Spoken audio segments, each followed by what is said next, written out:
Well, hello, friends, and thank you for joining me again for the Daily Connection. It's a time when we like to get together in the Word so that the Word gets into us. We've come to 1 Corinthians chapter 11, and it's a little bit odd in some of the things that Paul addresses here. He starts off the chapter talking about those who pray and prophesy without their head covered, those who are doing it with their head covered, and how it is the woman who is to have her head covered, the man is to not. It's funny how some of that still remains in some of the traditions that we hold here, even in America. For instance, a guy goes to pray. In some cases, if he's been raised up here in the South, he'll typically take his hat off. And this probably, no doubt, relates back to this. And Paul's bigger implication is the role that God has assigned to men and women both in the creation and in the church. But I want us to focus on another issue that was dividing the church. It's in 1 Corinthians chapter 11, and I want to start in verse 17. Now, in giving this instruction, I do not praise you, since you come together not for the better, but for the worse. For to begin with, I hear that when you come together at church, as a church, there are divisions among you, and in part I believe it. Indeed, it is necessary that there be factions among you, so that those who are approved may be recognized among you. When you come together, then, it is not to eat the Lord's Supper, for at the meal each one eats his own supper. So one person's hungry, while another he gets drunk. Don't you have homes in which to eat and drink? Or do you despise the church of God and humiliate those who have nothing? What should I say to you? Should I praise you? I do not praise you in this matter. We'll stop right there. So he starts off chapter 11, I think it's in verse 2, he says, now, in regards to this instruction, I give you praise. So in that case, what they were doing seemed to be lining up with what he had instructed them from the word, the tradition he had passed to them.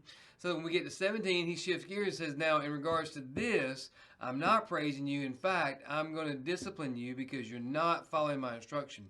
And instead, what they were doing was allowing something to divide them that should be a symbol of unity, of oneness, first of all, with Christ, secondly, with one another as the body. And that goes directly to what we often refer to as communion or the Lord's Supper.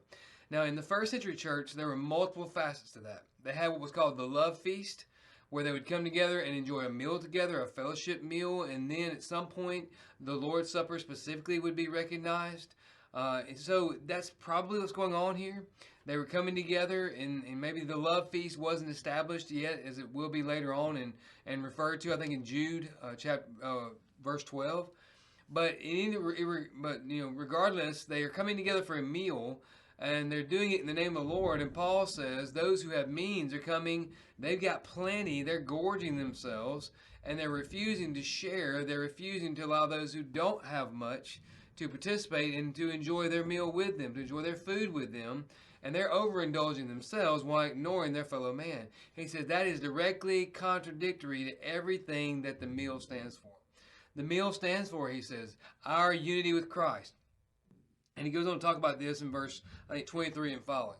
The meal represents his sacrifice for us, the price that he paid, the salvation that he grants to us, and how when we partake of the bread, we're remembering the sacrificial gift of his body. When we drink of the cup, we're remembering the cleansing power of the blood. And when we do that together, we're remembering how that not only unites us to Christ, but then we are being united to one another as a church. He says, but yet for you, you're using it as another means of division. Let's not forget, Paul spent 4 chapters, chapter 1, 2, and 3, talking about division before he gets to chapter 4 and starts talking about the solution to it. So division was a huge issue at the church. Those were more principle, attitude-focused division. This is an action-oriented division. They're doing something that is perpetuating division. Paul says, I'm not going to praise you in this. In fact, I need to instruct you. I need to correct you in this thing. And basically, the principle is the same. No matter what we're doing, we have to make certain we don't allow that to become something that divides us. That in Christ, we are united as one, the church. And if there are times when we're going to do things as individual groups, whether that be age-graded groups, or whether it be affinity groups, things that people love that not everybody loves, there are going to be times we do that, and that's fine. That's not necessarily divisive.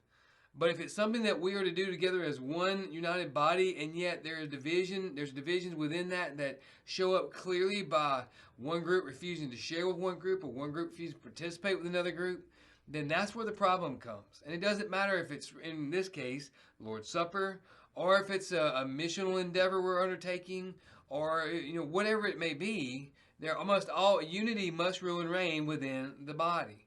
Now, Paul does go on to say, as it relates to the Lord's Supper, that when we allow such things to continue along with the observance of the supper, he says, then we're partaking to our own detriment. He says, isn't this the reason why some among you are sick and some sleep? That's how serious it was, that they were allowing division to exist along with the observance of the Lord's Supper. Paul says those two are they're not mutual, they're exclusive. You can't have division and truly honor the Lord's communion. You must have unity. First of all, you being united with God, I mean, there's nothing inhibiting that, meaning you've examined yourself, you're pure, you're ready to observe Lord's Supper. Secondly, you got to make sure there's nothing dividing you and your brother or your sister, that there's unity there as well. And so we need to take that to heart, whether it's talking about communion or it's talking about something else other than communion. We need to make sure that unity rules and reigns, and we don't allow something, whether it's an attitude or an action committed, to divide us from being the one united body that Christ died to make possible. Well, friends, I pray your week is going well. I know God has made doors of opportunity available for you.